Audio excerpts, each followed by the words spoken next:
Muito prazer. Meu nome é Paulo. Pode me chamar de Saulo também, se você quiser.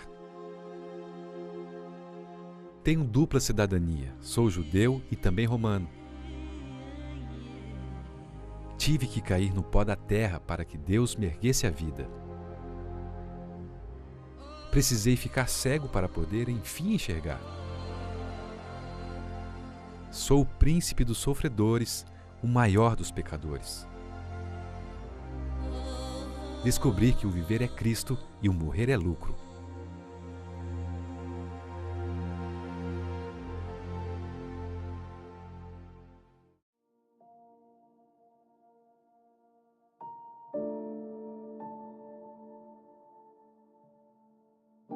Bendito seja o nome do Senhor. É um prazer estar com você. Eu lhe agradeço por esse privilégio e também lhe parabenizo por você escolher buscar a Deus, estudar a sua santa palavra. Nesta série, nós vamos refletir um pouco sobre temas abordados pelo apóstolo Paulo. Paulo foi um homem brilhante, um escritor extraordinário, escreveu inclusive boa parte do Novo Testamento. Detalhe, houve um momento assim crucial na vida de Paulo. Foi exatamente o seu encontro com o Senhor Jesus Cristo. E eu admiro também, porque nesse momento ele teve a humildade e a coragem de mudar. Antes ele era um jovem de fortes convicções religiosas, zeloso ao extremo, mas estava equivocado. Ele passou, em decorrência desse encontro com Jesus, de um fariseu convencido a um cristão convertido, de perseguidor dos cristãos a perseguido por causa do cristianismo. Eu quero orar com você, pedindo a orientação do Senhor para toda essa série de estudos. Vamos pedir ao Senhor que pelo Espírito Santo nos ilumine, nos dê a compreensão correta do texto sagrado. Vamos orar. Senhor Deus e Pai querido, eu te agradeço, Senhor, por essa oportunidade de compartilhar a Tua palavra com os Teus filhinhos. E nessa hora te peço, Pai, que Tu nos ilumines, para que tenhamos a compreensão correta da Tua palavra. Nós oramos com gratidão e louvor, no nome santo de Jesus. Amém.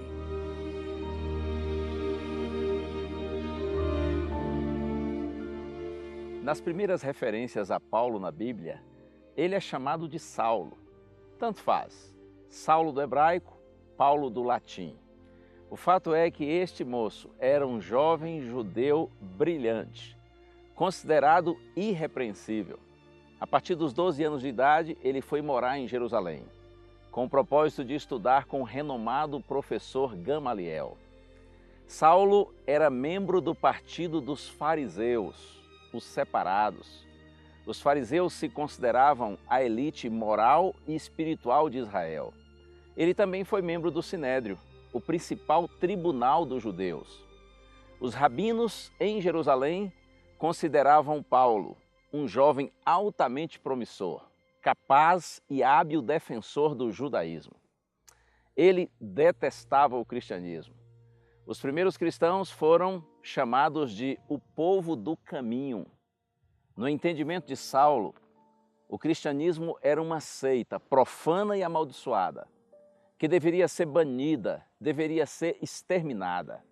No entendimento de Saulo, o Messias ter vindo e ter sido crucificado, isto era algo absurdo, totalmente inaceitável, inconcebível. Por isso é que ele detestava os seguidores de Jesus Cristo. Na medida que o cristianismo ia se expandindo, o pensamento dele era, ou nós acabamos com o cristianismo, ou o cristianismo vai acabar com o judaísmo. É matar ou morrer. É por isso que está escrito, aqui no livro de Atos dos Apóstolos, capítulo 8, verso 3, está escrito assim: Saulo, porém, assolava a igreja, entrando pelas casas e arrastando homens e mulheres, encerrava-os no cárcere. E no capítulo 9, versos 1 e 2, está escrito: Saulo, respirando ainda ameaças e morte contra os discípulos do Senhor, dirigiu-se ao sumo sacerdote e lhe pediu cartas para as sinagogas de Damasco, a fim de que, caso achasse alguns que eram do caminho, assim homens como mulheres, os levasse presos para Jerusalém.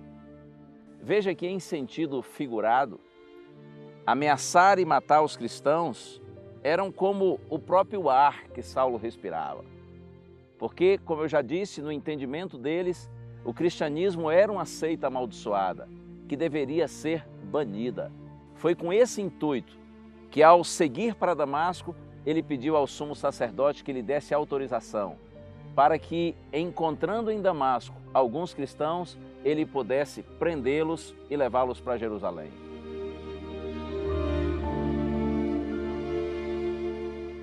Quando se aproximava da cidade de Damasco, inesperadamente, a luz de Deus brilhou no caminho de Saulo. Essa luz foi tão intensa que ele caiu por terra. E está escrito que ouviu a voz do Senhor, a voz de Cristo, dizendo assim: Saulo, Saulo, por que me persegues? E ele disse: quem és tu, Senhor? E a resposta foi: eu sou Jesus, a quem tu persegues. Todos os que estavam com Saulo viram a luz, também caíram por terra, mas somente Saulo compreendeu a voz do Senhor.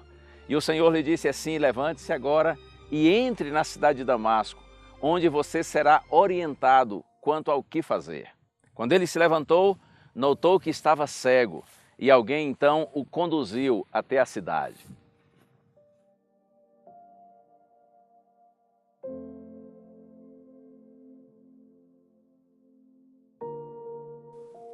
Em Atos dos Apóstolos, capítulo 9, verso 9, está escrito que ao Saulo chegar a Damasco, esteve 3 dias sem ver, durante os quais nada comeu e nem bebeu. Imagine essa situação, 3 dias completamente cego. E durante esse período ele esteve em jejum, nada comeu, nada bebeu. Eu não tenho dúvida de que foram dias de profunda reflexão. Certamente Saulo se lembrou dos textos do Antigo Testamento que faziam referência ao Messias, ao nascimento, à vida, ao sofrimento, à morte do Messias. Ele deve ter se lembrado também da sua confiança cega nos sacerdotes de Jerusalém, que disseram que a ressurreição de Cristo havia sido forjada pelos seus discípulos. Eu imagino Saulo naqueles 3 dias refletindo na sua crueldade, na sua maldade para com os cristãos, e como os cristãos presos por ele reagiam diante da sua maldade, tranquilos, seguros, não pagando o mal com o mal, mas demonstrando paz no coração, porque estavam sendo perseguidos por causa do nome de Jesus. E certamente, é claro, ele se lembrou de Estevão, o primeiro mártir cristão, que foi apedrejado na sua presença e com seu consentimento. Mas antes de morrer, Estevão fez um veemente discurso, um sermão apelativo, onde ele mostrou para os judeus de que de fato Jesus Cristo era o Messias prometido. Saulo deve ter se lembrado do rosto de Estevão, iluminado, como o rosto de um anjo, quando era apedrejado. Ou certamente ele pensou na sua incredulidade, pensou na sua frieza, na sua racionalização, ao desprezar o Evangelho, ao desprezar a própria palavra de Deus, as Escrituras.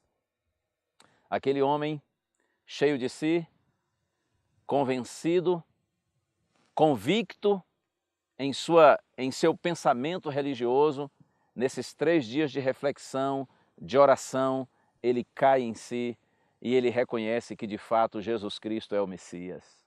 Aquela mesma luz que na estrada de Damasco feriu Saulo, o cegou e o derrubou, agora o restaurou.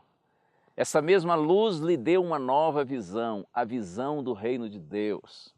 E essa mesma luz que também o derrubou, o levantou para uma missão, a maior missão de sua vida, a missão de anunciar o Evangelho do Senhor Jesus Cristo a todo mundo.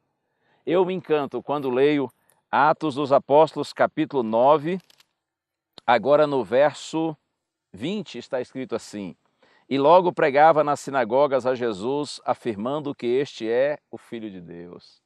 Veja, quando ele chegou a Damasco e passou aqueles 3 dias em escuridão, o Senhor enviou um discípulo que vivia em Damasco, chamado Ananias, provavelmente um homem simples, mas Ananias foi enviado por Cristo para encontrar-se com Saulo. E chegando e vendo Saulo ali cego em Damasco, Ananias disse assim: irmão Saulo, o Senhor me mandou aqui. O mesmo Senhor que lhe apareceu lá na estrada, para que você recupere a sua vista e fique cheio do Espírito Santo. Imediatamente ele recuperou a visão e logo em seguida foi batizado. Por isso que o texto diz que ele agora nas sinagogas de Damasco estava pregando. Veja, foi para aprender, mas estava pregando e anunciando nas sinagogas que Jesus é de fato o Filho de Deus. Oh, eu me encanto com essa mudança. Saulo era muito zeloso, muito sincero, mas quando a luz de Deus brilhou em seu caminho, quando a palavra de Deus iluminou o seu coração, ele teve a humildade e a coragem de mudar seu entendimento, mudar suas atitudes, mudar sua direção. Eu tenho um anseio muito sincero de que esses nossos estudos sejam verdadeiramente uma luz de Deus no seu caminho. E olha, se em algum momento essa luz lhe apresentar algo novo, algo diferente, eu imploro a você, em nome do Senhor Jesus Cristo, não resista ao chamado de Deus. Não resista a essa nova luz e essa nova direção do Senhor, porque tudo que vem de Deus objetiva a nossa felicidade. Tudo que vem do Senhor é para que nós sigamos por um caminho seguro. Lembra das palavras de Jesus? E conhecereis a verdade vos libertará. Sejam esses estudos, seja essa revelação da palavra de Deus, verdade e luz nos seus caminhos. Esse é meu desejo sincero. A graça do Senhor Jesus Cristo e o amor de Deus e a comunhão do Espírito Santo sejam com todos vós.